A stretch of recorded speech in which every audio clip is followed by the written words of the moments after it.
একটা অবাক করা হাদিস শোনায়। ফাতেমা এমন একজন বউ ছিলেন যিনি তার স্বামীর কাছে কোনো আবদারি করতেন না, কোনো কিছু চাইতেন না। তো একদিন স্বামী আসছে আলী, এসে বলছে, এই ফাতেমা, তুমি আমার কাছে কোনো কিছু চাও না কেন? কিচ্ছুই চাও না, আমি চাই তোমাকে দিতে, তুমি নিতেই চাও না। আজকে তুমি এমন একটা কিছু চাইবা যেটা খাওয়ার জিনিস হবে, আমি তোমাকে নিয়ে এসে খাওয়াবো, আমি তোমাকে নিয়ে এসে। তো ফাতেমা বলছেন, না দরকার নাই। কি দরকার, থাক না, কোনো প্রয়োজন নাই। তো আলী আজকে নাসরবান্দা, না আমি খাওয়াই ছাড়বো আজকে, বলো কি খাবা। তো চাওয়ার একটা লিমিটেশন আছে। উনি বললেন, আমার কিচ্ছু লাগবে না, জাস্ট বাজার থেকে একটা আনার নিয়ে আসবেন। কি নিয়ে আসবেন? তো আলী রাদিয়াল্লাহু তাআলা আনহু বলছে, ঠিক আছে যাও, আমি যাচ্ছি, তোমার জন্য নিয়ে আসবো একটা আনার। বের হয়েছেন নেওয়ার জন্য। এই মনোযোগ দিয়ে শুনবেন হাদিসটা, খুব মনোযোগ দিয়ে। বাজার থেকে একটা আনার কিনেছেন, কিনে যখন বাসায় ব্যাক করবেন, হঠাৎ করে একজন গরিব মানুষ আসছে, সে বলছে, আলী, আজ 3 দিন যাবত আমার পেটে কোনো খানা নাই, আমি বড় হতদরিদ্র মানুষ, খুবই ক্ষুধার্ত মানুষ, তুমি কি আমাকে কিছু খাওয়াতে পারবা? আলী রাদিয়াল্লাহু তাআলা আনহু এতটা দান করার মেন্টালিটি ছিল, এতটা ভালো মানুষ ছিলেন, বইয়ের কথা ভুলে গিয়েছেন, ওই আনারটাও আল্লাহর রাস্তায় দান করে দিয়েছেন।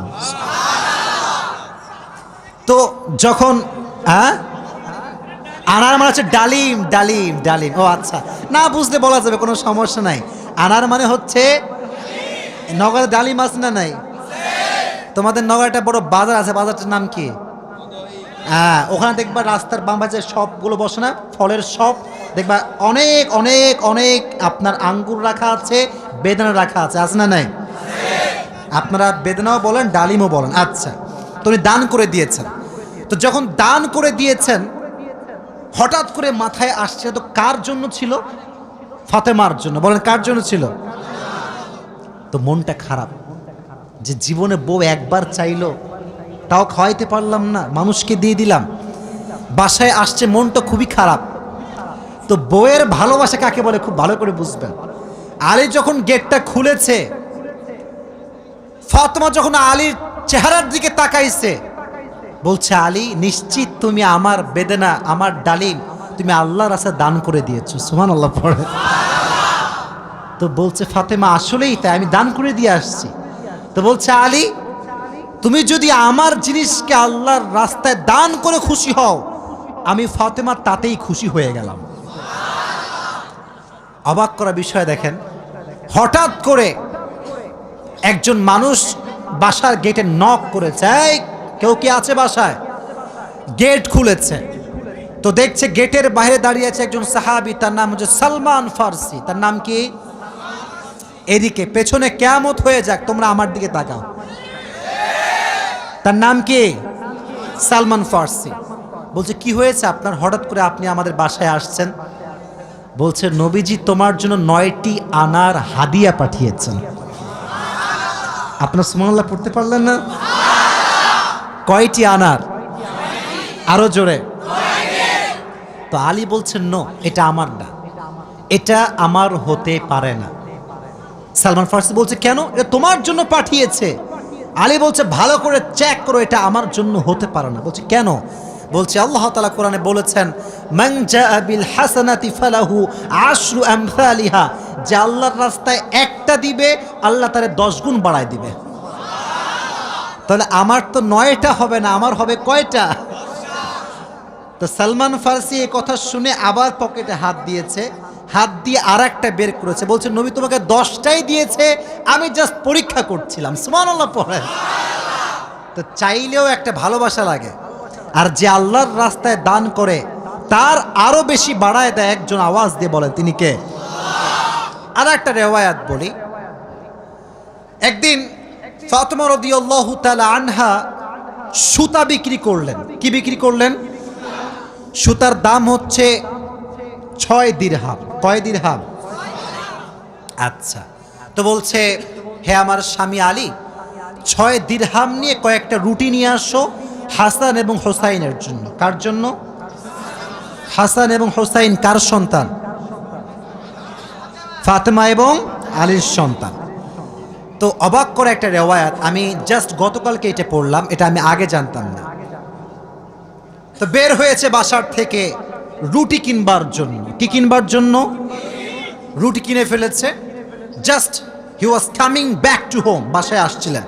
হঠাৎ করেই গরিব আসছে, অসহায় মানুষ। আলী, কিচ্ছু নাই পেটে খাওয়ার মতো, তুমি কিছু দিতে পারবা? আলীর মনোমাইন্ড এতটা বড় ছিল, যা কিনতে গিয়েছিল ফ্যামিলির জন্য ওইটাও আল্লাহ রাস্তায় দান করে দিয়েছে। জোরে সোরে পড়ুন সুবহানাল্লাহ। সন্তানের জন্য খাবার আপনি কিনেছেন, কিন্তু দান করে দিয়েছেন, কিন্তু ভেতরে একটা কষ্ট আছে না নাই?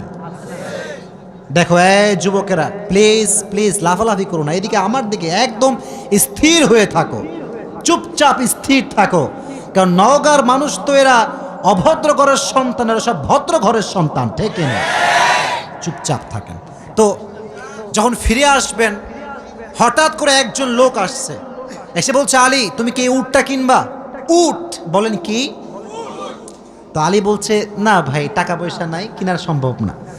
তো বলছে, তোমাকে আমি এইটা এখন দিচ্ছি, তোমার যখন বিক্রি করার সুযোগ হবে তখন বিক্রি করবা, তোমার লাভ তুমি রাখবা, আর আমারটা আমাকে দিলেই হবে। তো আলী বলছে, ঠিক আছে দাও। জাস্ট উটটা নিয়েছে, উট নিয়ে বাসায় ব্যাক করবে, আবার আরেকজন আসছে, বলছে, ভাই এর দাম কত নেবেন বলেন? বলছে, ভাই আপনি দাম বলেন। যে উটের দাম হোক 200 দিরহাম, ওই লোক আগেই বলছে, আমি এটাকে তোমার কাছ থেকে 300 দিরহাম দিয়ে ক্রয় করে নিব। নিয়ে নিয়েছে উট। তাহলে আগে ছিল মাত্র কয় দিরহাম, এখন তিনি কয় দিরহামের মালিক হয়ে গেলেন? সুবহানাল্লাহ পড়তে পারলেন না? এখন এই যে 300 দিরহামের মালিক যাকে দিবে, লভ্যাংশ খুঁজে পায় না। কই গেল লোকটা? লোক আর খুঁজে পায় না, না পেয়ে বাসায় আসছে। যখন গেট খুলেছে, গেট খুলেই দেখছে নবীজি তার বাসার ভেতরে বসে আছে। বলছে, আলী আজকের ঘটনা তুমি বলবা নাকি আমি বলবো? বলছে, নবী আপনিই বলেন। বলছে, তোমার কাছে সর্বপ্রথম যিনি উট বিক্রি করেছিলেন তিনি আর কেউ নন, তিনি হচ্ছেন জিবরাইল। আর যিনি ক্রয় করেছেন 300 দিরহাম দিয়ে, সে কোনো মানুষ নয়, তিনি হচ্ছেন ইসরাফিল। কেন নবী, এটা কেন আমার সঙ্গে হলো? বল, তুমি যে নিজে না খেয়ে মানুষকে খাওয়াইছো, এটা আল্লাহর কাছে বড্ড ভালো লেগেছে। তো আল্লাহ তোমার এত বেশি বাড়ায় দিয়েছে যে তুমি কল্পনাই করতে পারো না। সুবহানাল্লাহ পড়েন। তাহলে প্রিয় ভাইয়েরা, আল্লাহর রাস্তায় দান করার জন্য আলী এবং ফাতেমার থেকে শিক্ষা নেওয়ার দরকারটা আছে না নাই? যতটুকু পারি নিজেও খাবো, মানুষকেও দিব। নিজে খাবো, মানুষকে দিব না, এটা স্বার্থপর ছাড়া কিচ্ছু হতে পারে না। আমরা স্বার্থপর হব না, ভালোবেসে যাব। আল্লাহ ভালোবাসার মন আমাদের দান করুক, পড়না আমিন। আর একটা হাদিস, আচ্ছা বলেন তো পরিবারের, আচ্ছা এখানে সব যুবক আমার মনে হয় আমরা মধ্যবিত্ত পরিবারের সন্তান, ঠিক আছে না প্রিয় ভাইয়েরা? শোনেন একটা কথা বলি, অনেক সময় অনেক যুবকের মন খারাপ হয় যে হুজুর শখের একটা R15 নাই, শখের একটা আইফোন নাই, ঠিক আছে না প্রিয় ভাইয়েরা? শখের একটা গাড়ি নাই, শখের একটা বাড়ি নাই। অনেকের এটা কষ্ট থাকে, না বললে হবে না, এটা মানুষ হিসেবে কষ্ট লাগে, ঠিক আছে, কিন্তু মাথায় রাখবা, এদিকে হাদিস বলছি, গরিবরা, মধ্যবিত্তরা বড়লোকের চাইতে 500 বছর আগেই জান্নাতে প্রবেশ করবে। এবার খুশি না বেজার? এবার হাদিস শোনা। হঠাৎ করে একদিন আলী এবং ফাতেমার ঘরে এতটা অভাব, ভাত নাই, চাল নাই, ডাল নাই, কিচ্ছু নাই, একেবারে 3 দিন যাবত না খাওয়া। কয়দিন? এটাই কম মনে হচ্ছে আপনার কাছে? কম না বেশি? আপনি বিশ্বাস করেন, আজকালকার যুবকরা বডি বিল্ডিং করে, ইভেন তার 6 প্যাক বডি আছে, কিন্তু রোজা রাখতে চায় না। এই এলাকায় মনে হয় নাই? খবর লাগাবেন না, আপনার ভাবিও রোজা রাখে না, খবর লাগায় না। বলবেন যে ভাবি হোয়াট ইজ দিস, রোজা রাখেন না? এখন বলছে বাবা গায়ে শক্তি নাই, দুর্বল। একদিন এক যুবককে বললাম, কিরে তুই আমার ওয়াজ শুনিস না? বলছে অবশ্যই শুনি। তাই রোজা রাখিস না কেন? বলছে যে ভাই রোজা রাখলে বডি কমে যাবে। নাউজুবিল্লাহ পড়তে পারলেন না প্রিয় ভাইরা? কয়েকদিন যাবত না খাওয়া। এবার আলী রাদিয়াল্লাহু তাআলা আনহু বাধ্য হয়ে গিয়েছেন, আর পারছেন না। বলছে ফাতেমা যাও, বাবার কাছে যাও, বলো আব্বাজান বাসাতে খাবার মতো কিছু নাই, আপনার কাছে কিছু হবে খাওয়ার মতো? আহা, ফাতেমা যখন ঘরে আসছেন, নবীজি ঘর খুলে দিয়েছেন। দেখেন বাবা এবং মেয়ের ভালোবাসা কত সুন্দর। ফাতেমা বলেন নাই যে আব্বাজান কিছু লাগবে। যখন গেট খুলেছে, মেয়ের চেহারা দেখেছে, আব্বা বুঝে গিয়েছে মেয়েটা আমার ক্ষুধার্ত হয়ে আমার কাছে এসেছে। সুবহানাল্লাহ পড়ে ডাক দিয়ে বলছে ফাতেমা তোমার অবস্থা কি বলো, কি হয়েছে তোমার? ফাতেমা রাদিয়াল্লাহু তাআলা আনহা ডাক দিয়ে বলছে আব্বাজান আজ 3 দিন যাবত আমাদের বাসায় কোনো ভাত নাই, ডাল নাই, চাল নাই, গোস্ত নাই, কিচ্ছু নাই। আমি আপনার কাছে একজন ক্ষুধার্ত নারী হয়ে এসেছি কিছু নেওয়ার জন্য। তো নবীজি বলছেন এই যুবকেরা এদিকে তাকাও। বলছে ফাতেমা আমার কাছে 5টা বকরি আছে, 5টা দোয়া আছে। 5টা বকরিও আছে, 5টা ধামরাটের ভাইয়েরা 5টা দোয়া আছে, 5টা বকরি আছে। তুমি কোনটা নিতে চাও? Which one you want select? তো ফাতেমা বলছে নবী হে আমার বকরি লাগবে না, আমাকে দোয়া শিখাই দিলেই হবে। পরীক্ষায় পাস। দোয়াটা আমার সঙ্গে সবাই পড়েন, সকলে আমার চোখে চোখ রাখেন, সবাই পড়েন ইয়া আউয়ালাল আউয়ালিন ইয়া আখিরাল আখিরিন ইয়া যাল কুওয়াতিল মাতিন ইয়া রাহিমাল মাসাকিন ইয়া আরহামার রাহিমিন। আমি জানি যে এটা এখনই মুখস্থ করা সম্ভব না, তবে এটা আগামীকাল কোথায় যাবে? মাশাআল্লাহ, সার্চ করবেন, ডাউনলোড দিবেন, এখানে কাট করে নিয়ে আসবেন। এই দোয়াটা you have to repeat after me, বারবার বারবার বারবার। নবীজি বলেছেন এই দোয়া যে যত বেশি পড়বে তার রিজিকে বরকত তত বেশি বেড়ে যাবে। এই দোয়াটা আমরা বেশি বেশি পাঠ করব তো ইনশাআল্লাহ। এবার ফাতেমা আলীর কাছে ব্যাক করেছে। আলী বলছে ফাতেমা তোমার হাতে গোস্ত কোথায়, ভাত কোথায়, খাবার কোথায়? তোমার হাত তো খালি, কোথায় আমার খাবার? তুমি তো খালি হাতে ফিরে এসেছো। বলছে আলী আমার হাত খালি না, আমার হাত ভরপুর আছে। বলছে কিভাবে? বলতেছে যে যাহাবতু লিদ দুনিয়া ওয়া জিতু বিল আখিরা, আমি নবীর কাছে দুনিয়া চাওয়ার জন্য গিয়েছিলাম, নবী আমাকে আখিরাত দিয়ে ফিরাই দিয়েছে। আমি আখিরাত নিয়ে তোমার কাছে এসেছি।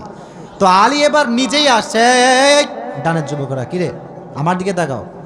এবার নিজে কে আসছে? আলী। পরে এবার কে আসছে? নবী হে অভাব, খাবার দাবার কিচ্ছু নাই। নবী এবার সংখ্যা বাড়ায় দিয়েছে। বলছে আমার কাছে 5000 বকরি আছে আর 5টা দোয়া আছে, তুমি কোনটা চাও? আলী বলছে নবী 5000 বকরি নয়, 5টা দোয়া হলেই চলবে। কতটা আল্লাহর উপরে ভরসা চিন্তা করেন। আমার মতো আপনার মতো মদন হইলে আগে বকরি দেন, তারপর দোয়া দেখা যায়। ঠিক কিনা যুবক ভাইরা বলো? শুধু এইটা, বিপদে পড়লে মানুষ সুদও খায়, ঘুষও দেয়। আল্লাহর উপরে ভরসা করে কিছু থামবে, দোয়া করবে, তাহাজ্জুদ পড়বে, এই সবর মানুষের মাঝে নাই। ঠিক কিনা যুবক ভাইরা বল? এজন্য আমাদের অভাব আসলে, দুঃখ আসলে আমরা ভরসা করব একজনকে। আওয়াজ দিয়ে বলেন তিনি কে? আপনারা মনে হয় বিরক্ত হয়ে গেছেন, আমি দোয়া করে দেবো, তাই না? না না, বিরক্ত হয়ে গেছেন মনে হয় না। আসলে খুব ভালো লাগলো এই বিষয়টা যে আপনারা এতটা আগ্রহী যে বৃষ্টি হচ্ছিল তা আপনারা জান নাই। এটাই প্রমাণ করে নওগাঁর মানুষ ইসলাম প্রেমিক মানুষ, কোরআন প্রেমিক মানুষেরা।